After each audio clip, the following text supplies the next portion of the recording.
আমরা এই ছবিগুলো দেখে আমাদের পাঠ শিরোনাম কি বুঝতে পারি? বলো, আমাদের সাথে নতুন কেউ পার্টিসিপেট করতে যাচ্ছে?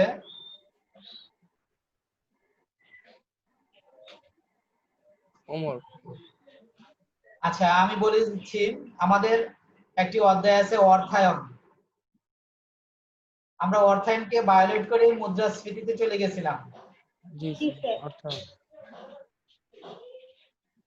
সবগুলো আর্থিক প্রতিষ্ঠান, stock exchange, world bank, Bangladesh bank, ব্যাংকের বিভিন্ন ছবিগুলো সবই কি আর্থিক প্রতিষ্ঠান। তোমরা একটু আমার সাথে সাড়া দিবে, তাহলে আমি বুঝতে পারবো তোমরা আমাকে শুনতে পাচ্ছ কিনা। জি স্যার। আজকের পাঠ শিরোনাম হচ্ছে অর্থায়ন। অর্থায়ন হচ্ছে, যদি আমরা একদম সহজ ভাষায় বলি, অর্থের আনয়ন, অর্থের সংস্থান, অর্থের কিভাবে সংগ্রহ করা যায়, সেই প্রক্রিয়া পদ্ধতি হচ্ছে অর্থায়ন। আমরা ডিটেলস আরো সুন্দর করে একটু পরে বলবো। আবারও বলছি, অর্থায়ন, অর্থের আনয়ন। স্যার আবার বলেন। অর্থের আনয়ন, অর্থের সংস্থান, অর্থ সংগ্রহ। অর্থাৎ কোনো ব্যবসা প্রতিষ্ঠান বা উৎপাদন প্রতিষ্ঠান পরিচালনা করার জন্য আমরা অর্থ কিভাবে সংগ্রহ করব, আনয়ন করব, সংস্থান করব। সেটা আমার ব্যক্তিগত মূলধন থেকে হতে পারে, অথবা আমার কোনো বন্ধু বান্ধব আত্মীয় স্বজনের কাছ থেকে নিতে পারি, অথবা কোনো ব্যাংক থেকে নিতে পারি, অথবা কোনো আর্থিক প্রতিষ্ঠান থেকে নিতে পারি। যেভাবে আমি নেই না কেন, এই যে অর্থ সংগ্রহ করা, সংস্থান করা, আনয়ন করা, তাকেই অর্থ সংস্থান বলা হয়। বোঝাতে পেরেছি? জি স্যার। জি স্যার। আজকের শিখন ফল হচ্ছে, অর্থাৎ আজকের এই পাঠ থেকে আমরা কি কি শিখতে পারবো? অর্থায়নের ধারণা ব্যাখ্যা করতে পারবো, অর্থায়নের শ্রেণী বিভাগ ব্যাখ্যা করতে পারবো, অর্থায়নের উৎস সমূহ বর্ণনা করতে পারবো। অলরেডি ধারণার অল্প কিছু জ্ঞান আমাদের চলে আসছে। এরপর এখানে অর্থায়নের সংজ্ঞা।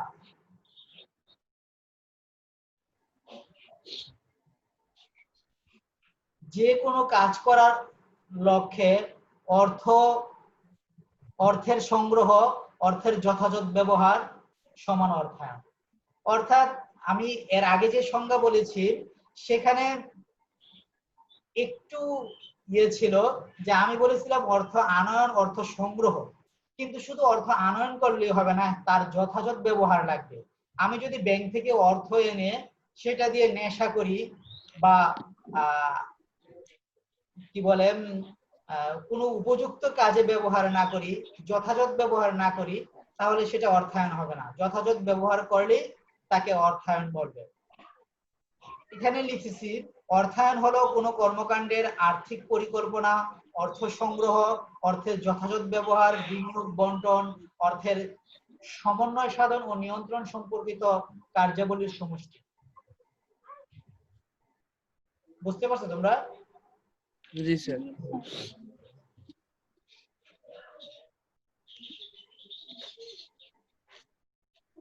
অর্থায়নের ধারণা ফিনিশ ল্যাটিন শব্দ থেকে অর্থায়ন এসছে, ইংরেজি ফিনান্স থেকে এসছে, আর বাংলায় বলা হয় অর্থায়ন।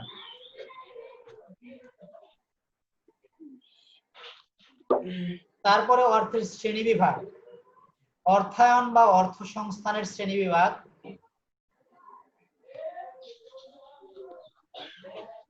প্রথমত প্রয়োগগত,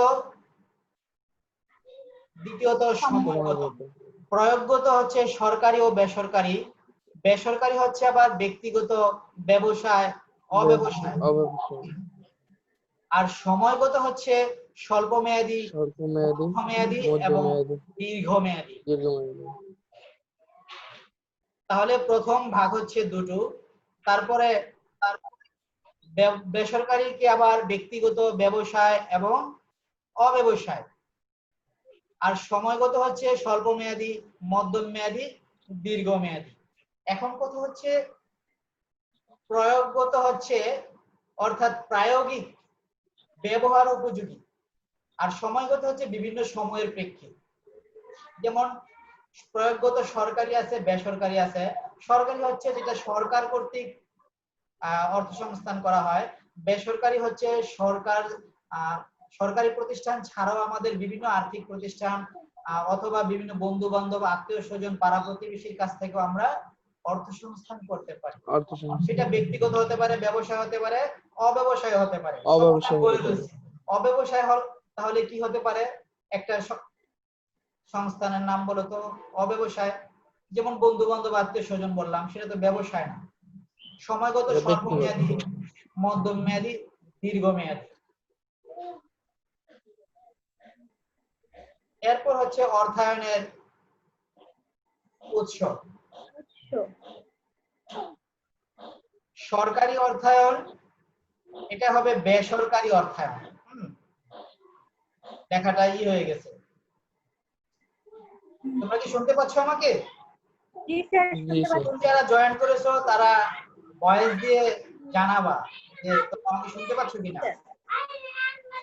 ইতিমধ্যে তো বেশ কয়েকজন জয়েন করেছেন, কিন্তু কেউ কোনো কথা বলছে না।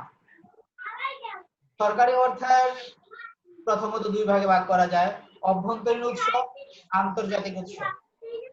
অভ্যন্তরীণ উৎসের মাঝে রাজস্ব আয়, অর্থাৎ সরকার রাজস্ব থেকে যে আয় করে, কর রাজস্ব, অকর রাজস্ব, অর্থাৎ কর থেকে আয়, কর বহির্ভূত আয়, অকর রাজস্ব হচ্ছে কর বহির্ভূত আয়। এরপর ঋণ, অভ্যন্তরীণ ভাবে ঋণ নিতে পারে সরকারি ভাবে, মূলধনী আয়, জাতীয় সঞ্চয় প্রকল্প, আমাদের যে সঞ্চয় প্রকল্পগুলো আছে বাংলাদেশের, এখান থেকে গভর্নমেন্ট ঋণ নিতে পারে। মুদ্রা ছাপানো, সরকার নতুন করে মুদ্রা ছাপিয়ে অর্থের সংস্থান করতে পারে। অতিরিক্ত করারোপ করে, জনগণের উপর অতিরিক্ত করারোপ করে সরকার অর্থের আনয়ন করতে পারে অথবা অর্থের সংস্থান করতে পারে। তারপর আন্তর্জাতিক উৎস হচ্ছে বৈদেশিক দান, অনুদান ও ঋণ। আমরা অনেক সময় বিভিন্ন দেশ থেকে দান নিতে পারি, অনুদান নিতে পারি অথবা ঋণ নিতে পারি। দান যার বিপরীতে থাকে না, কিন্তু ঋণের জন্য শর্ত থাকতে পারে। তারপর পণ্য সাহায্য, আমরা বিভিন্ন দ্রব্য সামগ্রী সাহায্য হিসেবে পেতে পারি। কারিগরি সহায়তা, অর্থাৎ প্রযুক্তিগত কারিগরি টেকনিক্যাল সহায়তা পেতে পারি। যেমন আমাদের বিভিন্ন প্রকল্প, যেমন পদ্মা সেতু প্রকল্পের জন্য আমরা কারিগরি সহায়তা অন্য দেশ থেকে নিতে পারি। বৈদেশিক বিনিয়োগ, বিভিন্ন দেশ আমাদের দেশে বিনিয়োগ করার জন্য আমরা আকৃষ্ট করতে পারি। তোমরা কি আমার কথা স্পষ্ট বুঝতে পারো? জি স্যার, জি স্যার। স্পষ্ট। তারপর বেসরকারি অর্থায়নের মাঝে আবার অভ্যন্তরীণ উৎস, বাহ্যিক উৎস। অভ্যন্তরীণ উৎসগুলো হচ্ছে উদ্যোক্তার মূলধন, উৎপাদনকারী ব্যক্তিগত মূলধন থাকতে পারে, সেখান থেকে অর্থের আনয়ন করা যেতে পারে। অবন্টিত মুনাফা, অবচয় সঞ্চিতি। তোমরা যারা ব্যবসায় শিক্ষা শাখার, তাদের জন্য এগুলো খুবই সহজ হবে। ভবিষ্যৎ তহবিল, ভবিষ্যতের জন্য যদি কোনো তহবিল গঠন করে থাকি, সঞ্চয় করে থাকি, সেখান থেকেও আমরা অর্থের আনয়ন করতে পারি। হ্যাঁ বলুন স্যার। যে আপনি এটা কোন অধ্যায় পড়াচ্ছেন স্যার? আমি তো এখন পর্যন্ত অর্থায়ন। জি বলো। অর্থায়ন স্যার কোন অধ্যায়? এটা অর্থায়ন। অর্থায়ন। আমি এটা কি দ্বিতীয় পত্র? শেষ করার পরে তোমাদের হ্যাঁ, কোশ্চেন থাকলে সেখানে কোশ্চেন করব। অনলাইন ক্লাস তো, এটা আপলোড হবে। আচ্ছা স্যার, ঠিক আছে। অথবা ক্লাস আপলোড করার পরে তোমরা কমেন্টস বক্সে তোমাদের কি বুঝো না সেখানে লিখে রাখবা, আমি সেগুলোর অ্যানসার পরবর্তী ক্লাসে নিয়ে আসব। ওকে। স্থায়ী সম্পত্তি বিক্রয়, কোন স্থায়ী সম্পত্তি উদ্যোক্তা বা উৎপাদনকারী বিক্রি করে তার মূলধনের বা অর্থের আনয়ন করতে পারে। এরপর হচ্ছে বাহ্যিক উৎস। বাহ্যিক উৎসের মাঝে বাণিজ্যিক ব্যাংক, বিভিন্ন বাণিজ্যিক ব্যাংক থেকে ঋণ নেওয়া যেতে পারে, বিনিয়োগ ব্যাংক থেকে নেওয়া যেতে পারে। আমাদের দেশে বিভিন্ন বীমা কোম্পানি আছে, সরকারিভাবে জীবন বীমা কর্পোরেশন, সাধারণ বীমা কর্পোরেশন, বেসরকারি অনেকগুলো আছে। তো এখান থেকে আমরা ঋণ নিয়ে অর্থের সংস্থান করতে পারি। বিশেষায়িত ব্যাংক থেকে আমরা ঋণ নিতে পারি। বিশেষায়িত ব্যাংক হচ্ছে বিশেষ উদ্দেশ্য সাধনের জন্য যে ব্যাংক প্রতিষ্ঠা করা হয় তাকে বিশেষায়িত ব্যাংক বলা হয়। বিশেষ গোষ্ঠীকে ঋণ দেওয়ার জন্য যে ব্যাংক প্রতিষ্ঠা করা হয় ওই বিশেষায়িত ব্যাংক থেকে আমরা ঋণ নিতে পারি, যেমন সমবায় ব্যাংক, কৃষি ব্যাংক ইত্যাদি। তারপর মূলধন বাজার থেকে আমরা ঋণ নিতে পারি, বন্ধু বান্ধব আত্মীয় স্বজন থেকে ঋণ নিতে পারি। এইভাবে ঋণ নিয়ে আমরা অর্থের সংস্থান করতে পারি। আচ্ছা, আমি কি অনেক দ্রুত বলছি? না স্যার, ঠিক আছে। না স্যার। বন্ড, ডিবেঞ্চার এইসব বিক্রি করেও আমি অর্থ আনয়ন করতে পারি। বা এরপর হচ্ছে বন্ধক, আমার বিভিন্ন সম্পত্তি বন্ধক রেখেও আমি অর্থের আনয়ন করতে পারি। অর্থাৎ অর্থ আনয়নের জন্য, অর্থ সংস্থানের জন্য আমি এই সব উৎস থেকে সাহায্য নিতে পারি। তো প্রিয় শিক্ষার্থী, তোমরা কি আমার কথা বুঝতে পারো? জি স্যার। ওকে, তোমাদের এখানে একক একটা কাজ আছে। ফিনান্স শব্দটি কোথা থেকে এসেছে? তোমরা, আমি কিন্তু কাজ দিই, এই কাজগুলো নেক্সট ক্লাসে অথবা আমার যে মেসেঞ্জার আছে সেখানে দিয়ে রাখতে পারো। মেসেঞ্জারে দেওয়ার যে আমার একটা গ্রুপ আছে, জানো তোমরা? তোমাদেরকে নিয়ে একটা গ্রুপ আছে। হ্যাঁ স্যার, জানি তো স্যার। ইকোনমিক্স স্টাডি জোন, সবাইকে এই গ্রুপের সদস্য হয়েছেন? না হ্যাঁ স্যার, আমি হয়েছি। যারা এই গ্রুপের সদস্য হন নাই তারা এই গ্রুপের সদস্য হয়ে নেবে। আমি ওই গ্রুপে সবকিছুর অ্যানসার দিয়ে রাখবো। তারপর আমার একটা চ্যানেল আছে, ইউটিউব চ্যানেল, জানো? হ্যাঁ স্যার। জি স্যার। ওই চ্যানেলটা নাম, ওই চ্যানেলটা সাবস্ক্রাইব করে রাখবা, তাহলে তোমার কাছে নোটিফিকেশন সব চলে যাবে। চ্যানেলের নাম স্যার ওইটা কিভাবে করে স্যার? সাবস্ক্রাইব ওইখানে লেখাই আছে, ওইখানে ক্লিক করলেই তুমি বুঝতে পারবা। আমার চ্যানেলের নামও ইকোনমিক স্টাডি জোন। বুঝতে পারছো? জি sir. ZS online academy. Clear? তো স্যার ওইখানে গ্রুপে তো স্যার আমার অনেক লোক আছে স্যার, তো হয় নাই স্যার। সবাইকে করে নিবে, কেন পার্টিসিপেট করবে না? তোমরা ক্লাস করবে না কেন? স্যার এই যে ওরা তো জানে না স্যার, ওদেরকে বলা উচিত ছিল। আপনাকে আমি তো ফোন দিয়ে জিজ্ঞেস আমি সবাইকে কিভাবে বলবো? সবার নাম্বার কি আমার কাছে আছে? ওরা গ্রুপে আছে স্যার। কেন মেসেজ না দিছি স্যার, না? আপনি আমি তো নাই, কিন্তু সকালেও আমরা গ্রুপে মেসেজ একটা দিছি। মেসেজ লেখা উচিত ছিল। কেন, আমিও তো জানাই দিছি গ্রুপে। স্যার এখন যে জয়েন হয়েছে সেটা তো বলা হয় নাই। আচ্ছা শোনো, সোনিয়া বলছিল না কথাগুলো? 12টার সময় তো এড হয় নাই। শোনো সোনিয়া, হ্যাঁ সবাই স্যার। আমার ফেসবুকে অ্যাড হবে। আমি ফেসবুকেও স্ট্যাটাস দিয়েছি, ঠিক আছে? আমি কাল থেকে 3 বার মেসেজ দিছি। আচ্ছা, এরপর হচ্ছে জোড়ায় কাজ। দীর্ঘমেয়াদী অর্থায়ন বলতে কি বোঝো? এটা আমরা করব দুজন করে। যদিও আমাদের অনলাইনে সেই ব্যবস্থাটা নেই, তো ক্লাসগুলো করা হয়েছে মূলত তোমাদের ইয়ের জন্য। তো এই কাজগুলো তোমরা এককভাবেই করবে, যেহেতু তোমরা দুইজনে করতে পারবে না। আর যদি চেষ্টা করো তোমরা জোড়ায় করতে পারবে, ফোনে কন্টাক্ট করে। এরপর হচ্ছে দলগত কাজ। আমি দুইটা দলে ভাগ করেছি, দল মার্শাল। অর্থায়নের উৎস হিসাবে ব্যাংক ঋণের ভূমিকা কি, এটা তোমরা নিজেরা লিখবে, লিখে আমার গ্রুপে পোস্ট করবে, ঠিক আছে? আমি সেটাকে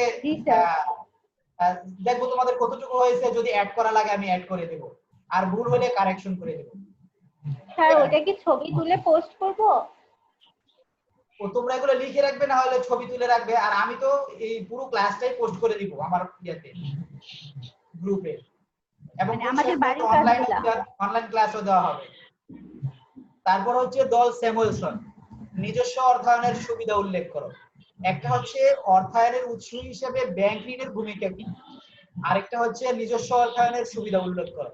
অর্থাৎ আমারই যদি অর্থ থাকে, আমার ব্যবসা থেকেই যদি, আমার সঞ্চয় থেকে যদি আমি অর্থ আনয়ন করতে পারি, অর্থায়ন করতে পারি, তার সুবিধা কি, আর ব্যাংক থেকে নিলে কি অসুবিধা, সেগুলো আমরা একটু আলোচনা করব। তোমরা যদি না পারো আমি নেক্সট ক্লাসে তোমাদের হেল্প করব, তোমরা চেষ্টা করবে, ঠিক আছে? জি স্যার। ঠিক আছে। অর্জন যাচাই বা মূল্যায়ন, অর্থাৎ আমি যে তোমাদের ক্লাসটা করলাম, যদি সরাসরি ক্লাস হতো এইভাবে একজনকে দাঁড়া করে জিজ্ঞেস করতাম, এখনো জিজ্ঞেস করতে পারি অর্থায়ন বলতে কি বোঝায়। এনিহাউ, কেউ অ্যানসার করতে পারবে? অর্থায়ন হলো অর্থের অ্যানসার করবে তার আনায়ন, কিন্তু একটু অর্থের সংস্থা বা কোনো অর্থের আনার প্রক্রিয়াকে অর্থায়ন বলে। অর্থাৎ অর্থ আনার অর্থ এবং সংগ্রহ যথাযথ করাকে ব্যবহার অর্থায়ন এটা বলে। উল্লেখ করতে হবে। এরপর হচ্ছে সময়গত দিক থেকে অর্থায়ন কত প্রকার ও কি কি। আর কেউ? জি স্যার। সময়গত দিক থেকে অর্থায়ন কত প্রকার ও কি কি? 3 প্রকার। কি কি? আমি হেল্প করবো? স্বল্প মেয়াদী অর্থায়ন, স্বল্প, মধ্যমেয়াদী দীর্ঘ, অর্থায়ন মধ্যমেয়াদী। ও দীর্ঘমেয়াদী অর্থায়ন। কারেক্ট। এরপর সম্ভাব্য উত্তরটি মিলিয়ে নাও, তোমরা যে বলেছো সেগুলো হয়েছে কিনা দেখো। যে কোনো কাজ করার লক্ষ্যে অর্থ সংগ্রহ ও অর্থের যথাযথ ব্যবহারকে অর্থায়ন বলে। তারপর হচ্ছে সময়গত দিক থেকে অর্থায়ন কত প্রকার ও কি কি, যেটা একটু আগে কোশ্চেন করেছিলাম, 3 প্রকার: স্বল্প মেয়াদী, মধ্যম মেয়াদী এবং দীর্ঘমেয়াদী। অর্থাৎ তোমাদের অ্যানসার কারেক্ট।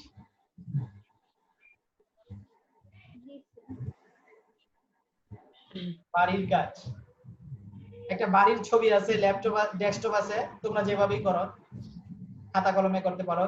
বাংলাদেশের গত 5 বছরের বৈদেশিক প্রত্যক্ষ বিনিয়োগ এফটিআই এর তালিকা ইন্টারনেটের সাহায্য নিয়ে প্রস্তুত করে নিয়ে আসবো।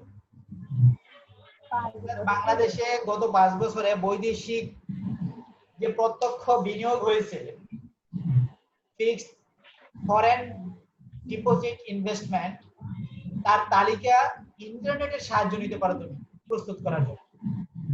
বছরে তোমরা এই কথাগুলো স্ক্রিনশট দিয়ে রেখে দিতে পারো অথবা লিখে রাখতে পারো। লিখে রাখতেছি স্যার, ওইটা আমি পারি না।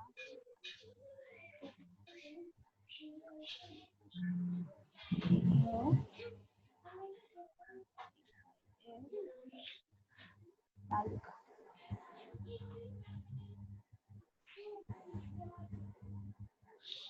ওকে, লিখছো? ওকে জি স্যার। ধন্যবাদ সবাইকে।